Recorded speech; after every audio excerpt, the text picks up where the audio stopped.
Hello masters biryani secret series episode 1 கொஞ்சம் இந்த video வர்றது கொஞ்சம் லேட் ஆயிடுச்சு. இருந்தாலும் பரவாயில்ல. இப்போ மாஸ்டர்கிட்ட போய் இந்த எபிசோடில் நம்ம எதை பற்றி பார்க்க போகிறோம்னு கேட்டாரலாம். மாஸ்டர், இந்த எபிசோடில் நம்ம எதை பற்றி பார்க்க போகிறோம்? இப்போ நம்ம பட்டை, கிராம்பு, ஏலக்காய், மிளகாய் தூளை பற்றி பார்க்க போகிறோம். என்ன வாங்கணும், அதாவது இதுதான் பிரியாணிக்கு சேர்க்கணும், இதுக்கு மேலே சேர்த்தீங்கன்னா ஒப்பட்டும். அதாவது கல்பாசி, அன்னாசிப்பு, பிரிஞ்சல் இதெல்லாம் போடுவாங்க. அதை பற்றி விளக்கமாக சொல்ல போகிறேன். இங்கே பாருங்கள், பட்டை வந்து சாதா பட்டை தான் வாங்கணும், சரிங்களா? இதே சுருள் பட்டை விற்பாங்க. அந்த சுருள் பட்டை வந்து அந்த ஒரு எஃபெக்டாக ஒரு மனம் ஓவர் இதாக இருக்கும், கலர் வராது பிரியாணி. இந்த சாதா பட்டையில் தான் கலர் வரும். அதே கிராம்பு இப்படி முத்து முத்தாக இருக்கணும் பாருங்கள், அப்படியே இதுதான். அதே மாதிரி இங்கே பாருங்க, ஏலக்காய் பாருங்கள், அப்படியே 10 பருப்பு வரும், அந்த மாதிரி வாங்கணும். முத்து முத்தாக இருக்கணும் ஏலக்காய், சரிங்களா? இங்கே பாருங்க, பிச்சு பார்க்கணும், அதாவது மெண்டு பார்க்கலாம், பிச்சும் பார்க்கலாம், அவ்வளோ டாப்பாக இருக்கும், சரிங்களா? அதே மாதிரி காஷ்மீர் மிளகாத்தூள் நம்ம வந்து கலருக்காக போடுறோம். அதே மாதிரி வர மிளகாத்தூள் நம்ம 10 வருஷமாக யூஸ் பண்ணிக்கிட்டு இருக்கோம், நல்லா இருக்குது. நீங்கள் வேறு மிளகாத்தூள் போனால் வேறு கம்பெனி போடுங்க, ஒன்றும் பிரச்சனை இல்லை. இப்போ நம்ம பட்டை, கிராம்பு, ஏலக்காய் பார்த்த தம்பி எக்ஸ்பிளைன் பண்ணுவார், பாரு, கேளுங்க. சொல்லுங்க தம்பி. இப்போ நம்ம இந்த பிரியாணி மசாலா அண்ணன் சொன்ன மாதிரி தான் இதில் அந்த அன்னாச்சி பூ, கல்பாசி இதெல்லாம் நம்ம சீரக சம்பா பிரியாணிக்கு சேர்க்க மாட்டோம். பாஸ்மதியில் சேர்ப்பாங்க, அதில் வாசமும் மனமும் எதுவும் கிடையாது. அந்த சீரக சம்பா இயற்கையாகவே வாசம் இருக்கு, சரிங்களா? பாஸ்மதியிலே சுத்தமாக வாசம் இருக்காது. அதே மாதிரி காய்கறியை போடுற பாரு, சுத்தமாக வாசம் இருக்காது. பட்டை, அன்னாச்சி, கல்பாசி, பிரிஞ்சல் இதெல்லாம் போடணும், அவசியம் போடணும். இதில் இயற்கையாகவே பட்டை, கிராம்புல வாசம் இருக்குது. சொல்லுங்கள். நீங்கள் இந்த ஃபாஸ்ட் ஃபுட் ஐட்டம், இந்த ரோட்டு கடையில் இந்த மசால் பூரிலாம் சாப்பிட்ருப்பீங்க, இந்த காளான் சாப்பிட்ருப்பீங்க. அந்த குழம்பு ஊற்றுவாங்க பாருங்கள், அந்த மசால் பூரி, அந்த குழம்புல இந்த அன்னாசி பூ, கல்பாசி, இந்த பிரியாணி இதெல்லாம் சேர்ப்பாங்க. அந்த குழம்புக்கு சேர்த்தா அதில் கொஞ்சம் நறுமணங்கள் கிடைக்க வாய்ப்பு இருக்குது, அவங்க சேர்ப்பாங்க. இப்போ அண்ணன் சொன்ன மாதிரி இந்த மசாலா வந்து திண்டுக்கல் பிரியாணியில் மிளகாய் தூள் நமக்கு கலருக்காக தான், சரிங்களா? காஷ்மீரி மிளகாய் தூள் சேர்க்கிறோம்னா இது வந்து எவரெஸ்ட் கம்பெனி போட்டுருக்கு. நம்ம இந்த எவரெஸ்ட் கம்பெனி தான் ஆரம்பத்தில் வேலை இல்லை, நம்ம விளம்பரத்துக்காக சொல்ல கிடையாது. இதில் ஆட்சியிலையும் போட்டிருக்கா காஷ்மீரி மிளகாய் தூள் வருது, ஆனால் நாங்கள் கலருக்காக இதை ஆட் பண்ணுறோம். சக்தி மிளகாய் தூள் நேச்சுரலாக எல்லாருமே இயற்கையாக பக்காவாக இருக்கும், அதனால நாங்கள் பிரியாணிக்கு சக்தி மிளகாய் தூள் தான் போடுறோம். இது தனி மிளகாய் தூள். இந்த மிளகாய் தூள் எதுவுமே சேர்க்க மாட்டாங்க, வெறும் காஞ்ச வர மிளகாயை அரைச்சி தனி மிளகாய் தூள். அதே மாதிரி நமக்கு பாருங்க, பட்டை, கிராம்பு, ஏலக்காய், இந்த ஏலக்காவும் பட்டை, கிராம்பு தான் நமக்கு மனம் கொடுக்கறது.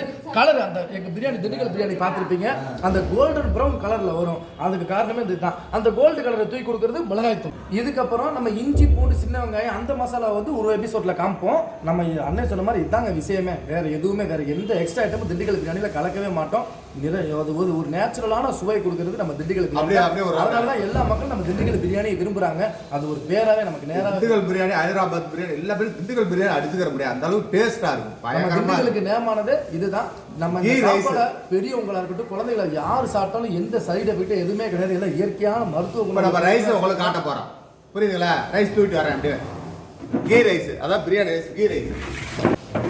இப்போ நம்ம இந்த அரிசியை காட்டுறோம்னு சொன்னால், இந்த அரிசி வந்து அட்வர்டைஸ்மெண்ட்டோ ஒரு விளம்பரமோ ஒரு இதுக்காகவும் கிடையாது. நாங்கள் இந்த பிராண்டு தான் ஆரம்பத்துலேருந்து யூஸ் பண்ணுறோம், அதுக்காக உங்களுக்கு காட்டுறோம். இது நெய் ரைஸ், இது 30 கிலோ. இப்போ வந்து இது வந்து இயற்கையாகவே இந்த கீ ரைஸில் வந்து கலர் இருக்கு, ஒரு கோல்டு கலர் இருக்கு. ஈரப்பதமாக நெல் ஸ்டாக் வச்சுருவாங்க, வச்சா பழுப்பு மாதிரி கலர் வந்துடும், புரியுதுங்களா? ஒரு கோல்டு கலர். வேற அரிசி என்ன செய்யறாங்க, காய வச்சு அரைக்கிறாங்க, அதுல வந்து வெள்ளையா இருக்கும். ஏன்னா சாப்பாடு வெள்ளையா இருக்கு அப்படின்னு ஒரு கலர்ஃபுல்லா இருந்தா தான் பிரியாணிக்கு ஒரு தோதா இருக்கும், புரியுதுங்களா? அதான் இந்த கலர்ஃபுல், இந்த இயற்கையாவே அரிசியில கலர்ஃபுல் எங்களுக்கு வந்துருது.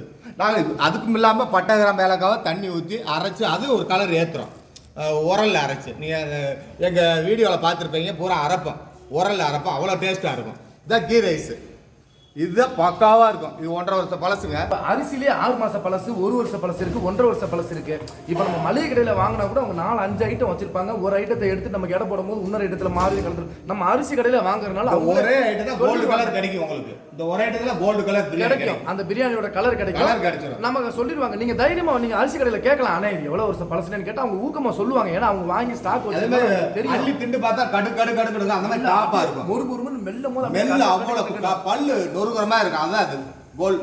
அதே மாதிரி நீங்க அரிசி வாங்கும்போது ஒரு இது பண்ணணும், தை மாசம் பிறந்துட்டு வாங்கினா இதுலயே புது அரிசி வரும், புரியுதுங்களா? அது சூதானம் வாங்கணும். இப்ப தை மாசம் லாஸ்ட்ல இருக்கு, நம்ம தை மாசம் ஒன்னும் பிறக்கல, இப்ப மார்கழி நடந்துகிட்டு இருக்கு. ஏன்னா இப்ப இந்த ஸ்டாக் அரிசி எங்களுக்கு 1.5 வருஷம் பழசு, அப்படியே முத்தா இருக்கும் சாப்பாடு, புரியுதுங்களா? நீ தை வரும்போது கொஞ்சம் யோசனை பண்ணி நாங்க அரிசி வாங்குவோம், ஏன்னா அது பூரா புதுசு வந்துடும், புரியுதுங்களா? அப்ப என்ன சாப்பாடு கொலைய வச்சோம், நாங்க தண்ணி பிடிச்சி வைப்போம், கொள்ள வேலை பார்க்கணும். அதுக்கெல்லாம் இப்போ 1.5 வருஷம் பழசு தைரியமா சின்ன குழந்தை கூட ஆக்கலாம் இந்த அரிசியில. இப்போ டாப்பா இருக்கும். இப்போ நீங்க புது அரிசியை கண்டுபிடிக்கலாம், இது ஒரு பெரிய விஷயம். வெள்ளை வெள்ளன்னு இருக்கும், நீங்க போட்டீங்கன்னா சபக்கு சபக்கு சபக்குன்னு இருக்கும். அப்ப அது புது அரிசி, நீங்களே திண்டு பார்த்து அதை தெரிஞ்சுக்கலாம். இது பழைய அரிசி, இது கட்டுக்கு முடுக்குன்னு முறுக்கு திண்ட மாதிரி இருக்கும். அந்த அரிசி மெல்லும் போது நமக்கே அந்த சவுண்டு கேட்கும்.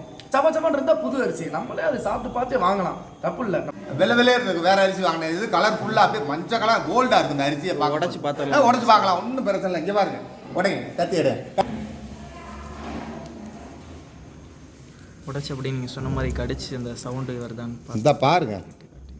இந்த அங்கிட்டு தான் உடைக்கணும், ஏன்னா இப்போ உடைக்கக்கூடாது. அப்படிங்க இப்படிங்க, அதுக்காக லைட்டாக உடைக்கிறேன் இங்கிட்டு. அண்ணன் அந்த உடைக்கிறாரு பாருங்க, அந்த கம்பெனி லேபிள் ஒரிஜினல் லேபிளோட தையல் இருக்கு பாருங்க. இதோ இது லேபிள் இருந்தால் வாங்கணும், இல்லாட்டி டூப்ளிகேட்டாக சாக்கில் போட்டுருவாங்க. புரியுதுங்களா? இப்போ இது ஓரமாக உடச்சி காட்டுறேன், இங்கிட்டு தான் உடைக்கணும். ஆனால் உடச்சா கீழே உளுந்துடும் அரிசி. அதுக்காக இந்த ஒரு தட்டு இது எடுங்க, ஒரு தட்டு இந்த பாருங்க. அரிசி அப்படியே கோல்டு கலராக இருக்கும். அப்படியே கிட்ட கொட்டுவாங்க. பிஸ்மி மகா ஏடி இது பாருங்க, அப்படியே கோல்டு கலராக இருக்கும் அரிசி. திண்டு காமிங்க தம்பி, தம்பி திண்டு காமி பாருங்க. பாருங்க அரிசி நல்லா மனமாக இருக்கு. இப்போ நான் சாப்பிட்டு காட்டுறேன் பாருங்க.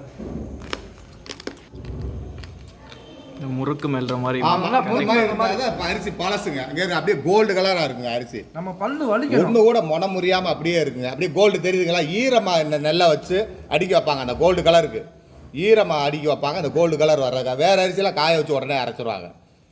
அவ்வளோ டாப்பாக இருக்குங்க இந்த அரிசி. பட்டை, கிராம்பு, ஏலக்காய், மிளகாத்தூளை பார்த்துட்டீங்க. உங்களுக்கு எந்த குழப்பமும் இல்லாமல் எல்லா மசாலாவும் அண்ணனும் சொன்னார், நானும் சொன்னேன், பார்த்துக்கிட்டீங்க.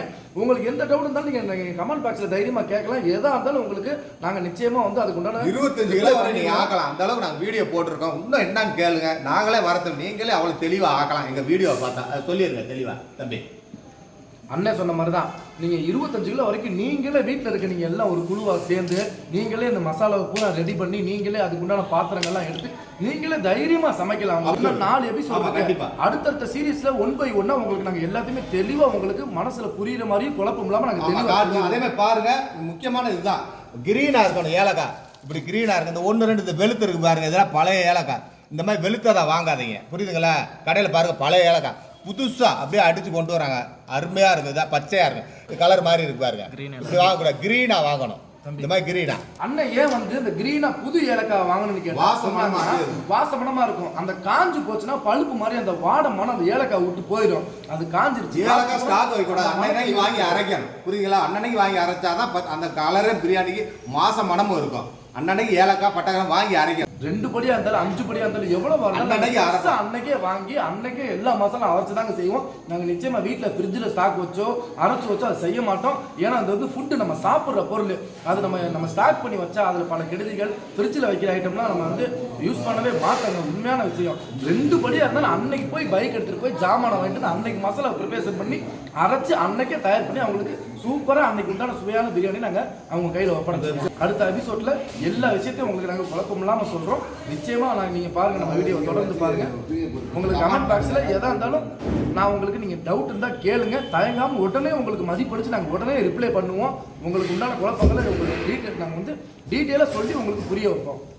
உங்களுக்கு ஏன் இந்த நாங்கள் ஒவ்வொரு எபிசோடாக பிரித்து இந்த மசாலாக்கெல்லாம் சொல்கிறோம்னா, நீங்களே எந்த குழப்பமே இல்லாமல் வண்டி எடுத்துகிட்டு பேக்கோட பையோட நீங்களே போய் நாங்கள் சொன்ன மாதிரி இந்த மசாலா நீங்களே தைரியமாக நீங்கள் கடையில் வாங்கலாம். ஏன்னா அதுக்காக தான் உங்களுக்கு சீரியஸ் பை 1 by 1 நாங்கள் பிரித்து எபிசோட் 4 எபிசோட் 5 எபிசோட்னு பிரித்து நாங்கள் சொல்கிறோம். ஏன்னா நீங்கள் போய் தரமான ஜாமான் கரெக்டாக போய் வாங்கி அதுக்கு உண்டான செய்கிறதுக்காக தான் நாங்கள் அப்படி தனித்தனியாக உங்களுக்காக பிரித்து இந்த வீடியோ போடணுங்கிறதுக்காக உங்களுக்கு நாங்கள் போடுறோம்.